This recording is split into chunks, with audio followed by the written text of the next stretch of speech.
राधे राधे मित्रों, 2026 मकर संक्रांति के दिनों पर जिस घरों पर इन चीजों का सेवन किया जाता हो उस घरों पर माता लक्ष्मी का वास हो जाता है। मित्रों, मकर संक्रांति 2026 में 14 जनवरी के दिन मनाया जाएगा। उस दिन अगर आपके घरों पर यह 3 चीजों का बनाया जाता हो या फिर खाया जाता हो तो जरूर आपके घरों पर उन्नति और तरक्की का वास होता है। लेकिन मित्रों, ये विशेष ध्यान रखना कि मकर संक्रांति के दिनों पर ही एकादशी का त्योहार मनाया जाएगा, इसलिए उस दिन चावल खाना वर्जित माना गया है। और मकर संक्रांति के दिनों पर खिचड़ी खाना सबसे सर्वश्रेष्ठ माना गया है, सबसे शुद्ध वस्तु माना गया है। खिचड़ी जिस घरों पर खाया जाता है उस घरों पर उन्नति और तरक्की का वास कराता है। लेकिन मित्रों, 2026 में मनाने वाला मकर संक्रांति कोई साधारण नहीं होता है। इस दिन एक गलती आपके जीवन को बर्बाद कर देती है और आपके घरों से तो माता लक्ष्मी दूर चली जाती है। इसलिए मित्रों, आज की कथा पर गुरुजी समझाते हैं कि जो भी व्यक्ति मकर संक्रांति के दिनों पर इन 3 चीजों का सेवन करता है या फिर अपने घरों पर बनाता है उसके जीवन पर उन्नति और तरक्की का वास होती है। लेकिन मित्रों, कुछ गलतियों को ना करे वरना घर को बर्बाद करने का कारण बनते हो और आपके घरों पर उन्नति और तरक्की हमेशा के लिए रुक जाती है और माता लक्ष्मी आपके घरों से दूर चली जाती है। मित्रों, अगर आप भी चाहते हो कि आपके घरों पर उन्नति और तरक्की बनी रहे, माता लक्ष्मी की विशेष कृपा आपके घरों पर हमेशा हमेशा के लिए देखने को मिले, तो वीडियो पर प्यारा सा कमेंट माता लक्ष्मी जरूर कीजिएगा और अपने राशियों को अवश्य बताइएगा, क्योंकि आपके अनुसार राशियों को देखकर हम आपके अनुसार चलने वाले समस्याओं को बताते हैं और आपके जीवन पर आने वाले आपदाओं को भी बताते हैं। तो मित्रों, आज की कथा पर गुरुजी समझाते हैं कि जो भी व्यक्ति शादीशुदा महिला या पुरुष मकर संक्रांति के दिनों पर तिल से बना गुड़ और तिल से बना ये 3 चीजों को सेवन करता है उसके जीवन पर उन्नति और तरक्की का वास देखने को मिलती है और माता लक्ष्मी की विशेष कृपा उसके जीवन पर हमेशा हमेशा के लिए बनाई रखती है। तो मित्रों, कौन से है वो चीज जिसको खाने से उन्नति और तरक्की का वास होती है और माता लक्ष्मी की विशेष कृपा आपके जीवन पर हमेशा हमेशा के लिए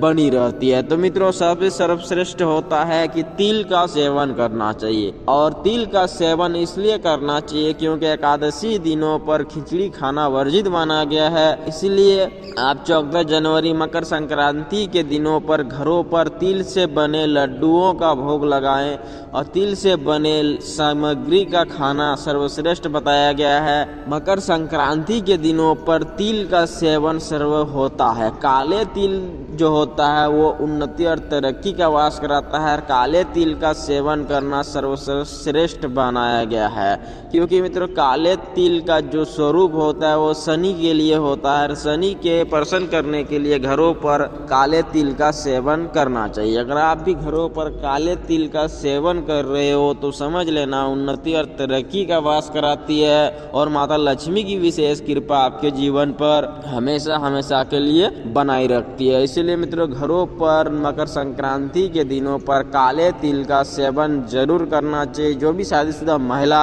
या पुरुष मकर संक्रांति के दिनों पर काले तिल का सेवन करता है तो समझ लेना कि घरों पर उन्नति और तरक्की का वास हो जाता है और माता लक्ष्मी आपके घरों पर सदा सदा के लिए वास करती है। और दूसरा जो महत्वपूर्ण वस्तु है मित्रों, गुड़ का सेवन जरूर करना चाहिए, क्योंकि गुड़ हमें मिठास के लिए लेकर आता है। मकर संक्रांति के दिनों पर गुड़ का सेवन करना आपके जीवन को ऐसा उन्नति और तरक्की की ओर लेकर जाती है कि आपने कभी सोचा भी नहीं होगा। इसलिए मित्रों, 2026 मकर संक्रांति के दिनों पर गुड़ का सेवन करना सर्वश्रेष्ठ बताया गया है। हमारे ऋषि मुनियों ने बताया गया है कि गुड़ का सेवन करना हमारे लिए कितना शुभ होता है। इसलिए मित्रों, मकर संक्रांति के दिनों पर गुड़ का सेवन दूसरे नंबर पर रखा गया है।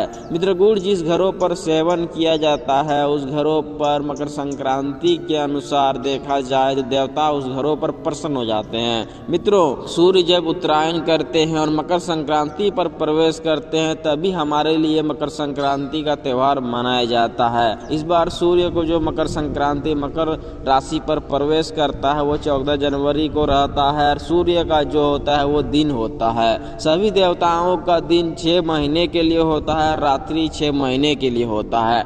मकर संक्रांति के के दिनों से ही देवताओं का दिन शुरू हो जाता है और देवताओं का दिन शुरू होना हमारे लिए शुभ होता है, पूरे परिवार के लिए शुभ होता है। क्योंकि मित्रों दिन होता है तभी जाकर उन्नति और तरक्की के लिए भगवान हमें आशीर्वाद देते हैं और देवताओं घरों पर आशीर्वाद देते हैं और घरों पर वास करते हैं। इसलिए मित्रों दिन का ये सुबह जरूर करना चाहिए। मकर संक्रांति के दिनों पर इन चीज़ों का सेवन जरूर करना चाहिए। मित्रों मकर संक्रांति के दिनों पर विशेष करके आपको दान जरूर करना चाहिए। चावल का दान, खिचड़ी बनाकर दान करना वर्जित माना गया है, क्योंकि उसी दिन एकादशी का व्रत लगने जा रही है। इसलिए मित्रों आपको गुड़ से बन गुड़ दान करना चाहिए, तिल बना दान करना चाहिए, सफ़ेद तिल या फिर काले तिल। तिल का दान भी सर्वश्रेष्ठ बताया गया है, इसलिए दोनों तिलों का दान करें, सफ़ेद तिल का भी दान करें और काले तिल का भी दान करना चाहिए। क्योंकि मकर संक्रांति के दिनों पर एक बात जरूर ध्यान पर रखें कि मित्रों मकर संक्रांति के दिनों पर पतंग उड़ाने का मर्यादा होता है। पतंग किस लिए उड़ाया जाता है? मित्रों उस दिन श्री राम जी ने पतंग को इसलिए उड़ाया था क्योंकि इस मकर संक्रांति के दिनों पर सूर्य का जो किरण होता है पूरा दिन हमारे लिए शुभ होता है, हमारे लिए शरीर के लिए बड़े ही अच्छे होते हैं। इसीलिए मकर संक्रांति के दिनों पर पतंग को उड़ाया जाता है और पूरा दिन हमें सूरज के किरणों के साथ बिताना पड़ता है, जो हमारे लिए उन्नति और तरक्की और शरीर को स्वस्थ रखता है। इसीलिए मित्रों पतंग उड़ाने का जो प्रक्रिया है, पतंग उड़ाने का जो मर्यादा है, इसलिए मनाया जाता है। तो मित्रों मकर संक्रांति के दिन हमारे लिए बड़ी शुभ समय लेकर आती है। ऐसा मकर संक्रांति अभी कभी भी आता है, क्योंकि मकर संक्रांति के दिनों ही लगने जा रही है एकादशी का व्रत। एकादशी और मकर संक्रांति का जब संयोग बनता है तो समझ लेना ये संयोग आपके जीवन को बदलने के लिए और उन्नति और तरक्की का वास कराने के लिए लेकर आता है। इसीलिए मित्रों मकर संक्रांति पर इन 3 चीज़ों का घरों पर सेवन जरूर करना चाहिए। जो भी शादीशुदा महिला या पुरुष इन 3 चीज़ों का सेवन अपने घरों पर कर लेता है, उसके घरों पर उन्नति और तरक्की का वास देखने को मिलती है और माता लक्ष्मी की विशेष कृपा उसके जीवन पर हमेशा के लिए बनी रहती है। तो इसीलिए मित्रों कहते हैं ना मकर संक्रांति के दिनों पर भगवान श्री राम भी इन नियमों का पालन करते थे और श्री राम जी के नियमों का पालन करते हुए हम भी मकर संक्रांति का त्यौहार मनाते हो तो समझ लेना कि भगवान आपके घरों पर वास करता है और माता लक्ष्मी की तो विशेष कृपा आपके जीवन पर हमेशा के लिए बनी रहती है। तो इसीलिए मित्रों मकर संक्रांति के दिनों पर इन गलतियों को नहीं करना चाहिए। किसी भी अवस्था पर किसी को झगड़ा नहीं लड़ना चाहिए, झगड़ा लड़ाई लफड़ा और किसी भी प्रकार का दुष्ट कर्म नहीं करना चाहिए। तो मित्रों आशा करते हैं वीडियो अच्छा लगा तो एक लाइक जरूर कीजिएगा और चैनल पर नए हो तो सब्सक्राइब जरूर कीजिएगा। मिलते हैं नेक्स्ट वीडियो में, तब तक सीताराम हरे कृष्णा।